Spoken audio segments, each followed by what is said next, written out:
आप सभी को जय श्री राधे।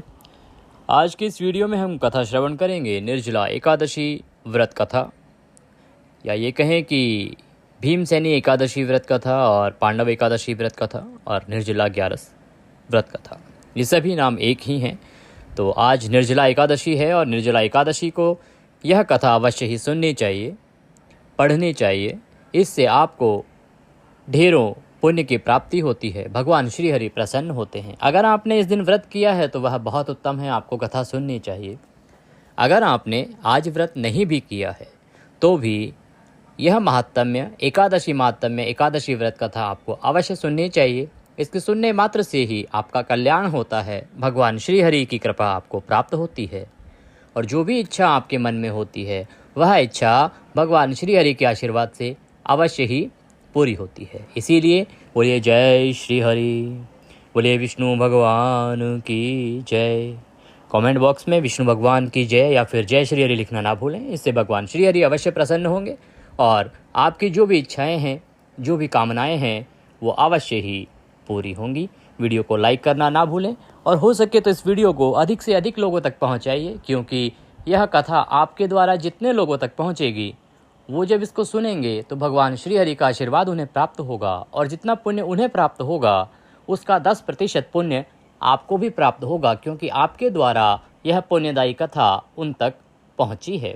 इसीलिए अधिक से अधिक लोगों तक इस वीडियो को शेयर कीजिए, व्हाट्सएप कीजिए, ताकि बाकी सभी लोग भी इसका लाभ ले सकें और आज के दिन श्री हरि की कृपा प्राप्त कर सकें। चैनल पर नए हैं तो चैनल को सब्सक्राइब कर लें। देवभूमि चैनल जो है ये आपका अपना ज्योतिष संस्थान का चैनल है, जिसपे कि हमारे द्वारा जो जानकारी दी जाती है वो सब पंचांग और ज्योतिष शास्त्र पर आधारित होती है। कोई भी जानकारी कॉपी पेस्ट या गूगल से या कहीं और से नहीं ली जाती है। जो शास्त्र बताते हैं, जो हमने पढ़ा है हमारे शास्त्रों में, वही हम आपको बताते हैं और सही जानकारी आपको दी जाती है, जिसकी जिम्मेदारी हमारी अपनी होती है, क्योंकि हम ऑथेंटिक जानकारी ही आप तक पहुंचाते हैं। कौन सा व्रत कब है, कौन सा त्यौहार कब है, कब करना चाहिए, कैसे करना चाहिए, ये सारी जानकारी हमारे चैनल पर प्रसारित की जाती है, क्योंकि एक धार्मिक चैनल है। तो इसको अगर आप सब्सक्राइब कर लेंगे और साथ में जो बेल आइकन, एक घंटे का निशान वहाँ पे बना होता है, आप सभी जानते हैं, उसको अगर दबा देंगे तो उससे क्या होगा कि जैसे ही हम यहाँ से कोई वीडियो अपलोड करेंगे वो सीधा आपके पास पहुँच जाएगा, उसकी आपके पास इन्फॉर्मेशन आ जाएगी। फिर अगर आपको लगता है कि आपके काम का है, ज़रूरत का है, तो आप उसको खोल के देखिएगा।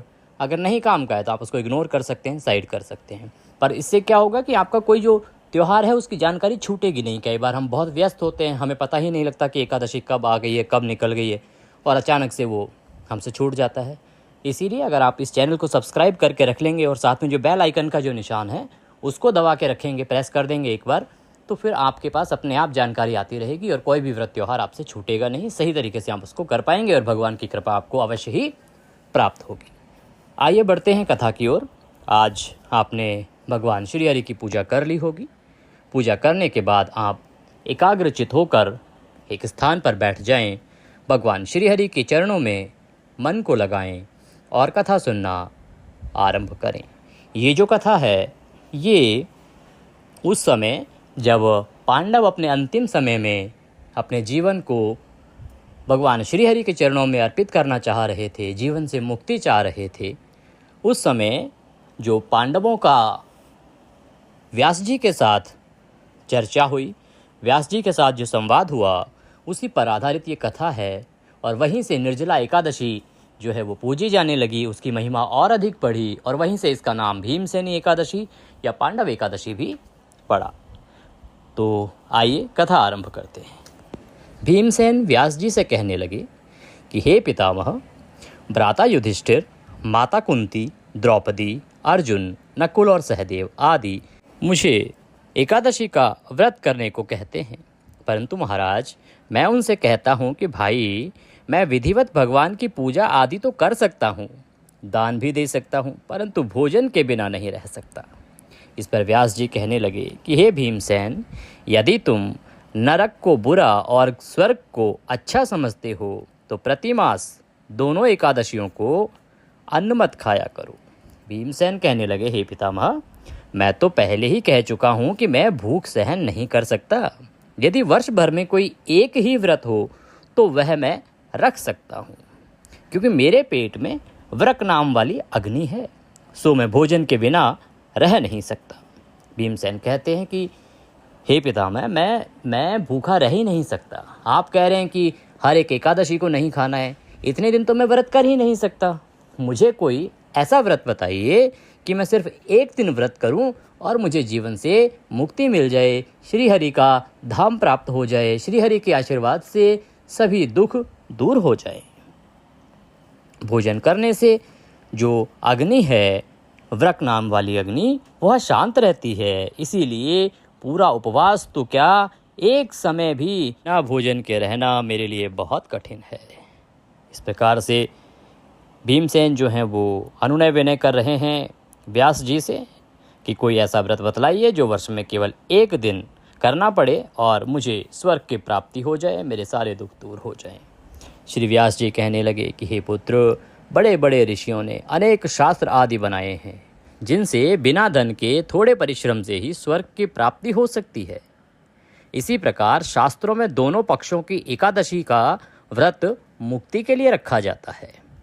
श्री व्यास जी के वचन सुनकर भीमसेन नरक में जाने के भय से भयभीत हो गए और कांप कर कहने लगे कि अब क्या करूं? मास में 2 व्रत तो मैं कर नहीं सकता। हाँ, वर्ष में 1 व्रत करने का प्रयत्न मैं अवश्य कर सकता हूँ। अतः वर्ष में 1 दिन व्रत करने से यदि मेरी मुक्ति हो जाए तो ऐसा कोई व्रत मुझे बतलाइए। यह सुनकर व्यास जी कहने लगे कि वृष और मिथुन की संक्रांति के बीच ज्येष्ठ के शुक्ल पक्ष की जो एकादशी आती है, उस एकादशी का नाम है निर्जला। तुम उस एकादशी का व्रत करो। इस एकादशी के व्रत में स्नान और आचमन के सिवा जल वर्जित है। जब आप सुबह नहाते हैं तब, और जब आप पूजा करेंगे उस समय जो आचमन करते हैं, जल आचमन, उसके सिवा आपको पानी इसमें नहीं पीना चाहिए। आचमन में 6 माह से जल से अधिक नहीं होना चाहिए, अन्यथा वह मद्यपान के सदृश हो जाता है। इस दिन भोजन नहीं करना चाहिए क्योंकि भोजन करने से व्रत नष्ट हो जाता है। यदि एकादशी को सूर्योदय से लेकर द्वादशी को सूर्योदय तक जल ग्रहण ना करे तो उसे सारी एकादशियों के व्रत का फल प्राप्त होता है। द्वादशी को सूर्योदय से पहले उठकर स्नान आदि करके ब्राह्मणों को दान आदि देना चाहिए। उसके पश्चात भूखे और सत्पात्र ब्राह्मण को भोजन कराकर फिर आप भी भोजन कर लेना चाहिए। इसका फल 1 वर्ष की संपूर्ण एकादशियों के फल के बराबर होता है। व्यास जी कहने लगे कि हे भीमसेन, यह मुझको स्वयं भगवान ने बतलाया है। एकादशी का पुण्य समस्त तीर्थों और दानों से भी अधिक है। केवल एक दिन मनुष्य निर्जल रहने से पापों से मुक्त हो जाता है। जो मनुष्य निर्जला एकादशी का व्रत करते हैं उनको मृत्यु के समय यमदूत आकर नहीं घेरते, वरन भगवान के पार्षद उसको पुष्पक विमान में बिठाकर स्वर्ग को लेके जाते हैं। अतः संसार में सबसे श्रेष्ठ निर्जला एकादशी का व्रत है, इसीलिए यत्न के साथ इस व्रत को करना चाहिए। उस दिन ओम नमः भगवते वासुदेवाय इस मंत्र का उच्चारण करना चाहिए और गौ का दान करना चाहिए। इस प्रकार व्यास जी की आज्ञा सुनकर भीमसेन ने इस व्रत को किया। इसलिए इस एकादशी को भीमसेनी या पांडव एकादशी भी कहते हैं। निर्जला व्रत करने से प्रथम भगवान का पूजन करके यह प्रार्थना करें कि हे भगवान, आज मैं श्रद्धापूर्वक निर्जला व्रत रखकर दूसरे दिन भोजन करूंगा, अतः आपकी कृपा से मेरे सब पाप नष्ट हो जाएं। इस दिन जल से भरा हुआ एक घड़ा वस्त्र से ढककर स्वर्ण सहित दान करना चाहिए। जो मनुष्य इस व्रत को करते हैं उनको करोड़ पल सोने के दान का फल मिलता है, और जो इस दिन यज्ञ आदि करते हैं उनका फल तो वर्णन ही नहीं किया जा सकता।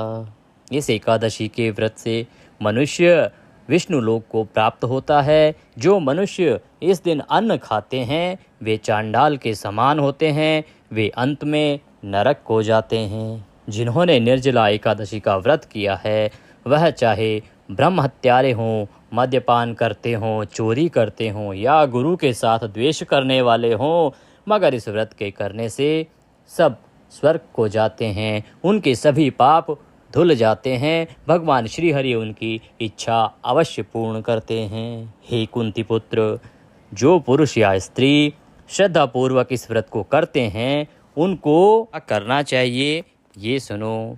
प्रथम भगवान का पूजन, फिर गोदान, ब्राह्मण को मिष्ठान व दक्षिणा देनी चाहिए तथा जल से भरे कलश का दान अवश्य करना चाहिए। निर्जला के दिन अन्न, वस्त्र, पात्र, उपानह अर्थात जूती आदि का दान भी करना चाहिए। जो मनुष्य भक्ति पूर्वक इस कथा को पढ़ते हैं या सुनते हैं उनको भी निश्चय ही स्वर्ग की प्राप्ति होती है। भगवान श्री हरि की कृपा से उनकी सभी इच्छाएं पूर्ण होती हैं। बोलिए श्री विष्णु भगवान की जय। इसी के साथ निर्जला एकादशी की यह कथा यहाँ पर समाप्त होती है।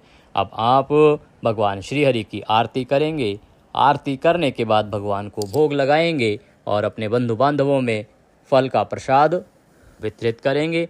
भोग लगाते समय ध्यान रखें कि भोग में तुलसी दल अवश्य रखें। बात आती है कि अब आपको व्रत का जो पारण है वो कब करना है। देखिए, व्रत का पारण आपने व्रत किया है 18 जून को। हमने आपको बताया था कि 18 जून को व्रत जो है वो श्रेष्ठ है, क्योंकि द्वादशी युक्त व्रत श्रेष्ठ माना गया है।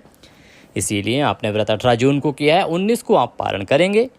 पारण के दिन आपको सुबह ब्रह्म मुहूर्त में उठना चाहिए। स्नान आदि करने के बाद सूर्य को जल दे के भगवान श्री हरि की पूजा करें और उसके बाद उनको भोग लगाएं। भोग लगा के आप अपने व्रत का पारण करेंगे। जैसा कि महात्म्य में भी बताया है कि आप किसी ब्राह्मण को निमंत्रण दें, उनको भोजन आदि कराएं। अगर नहीं करा सकते हैं तो किसी मंदिर में दूध, फल आदि दान करके आएँ और फिर अपने व्रत को खोलें। पारण के लिए जो समय रहेगा वो उत्तम समय रहेगा 19 जून को सुबह 5:23 से और 6:27 तक। ये थी जानकारी निर्जला एकादशी के बारे में और आपने सुनी निर्जला एकादशी व्रत कथा। इस वीडियो में अभी के लिए इतना ही। अगले वीडियो में फिर होगी आपसे मुलाकात। तब तक के लिए जय श्री हरि।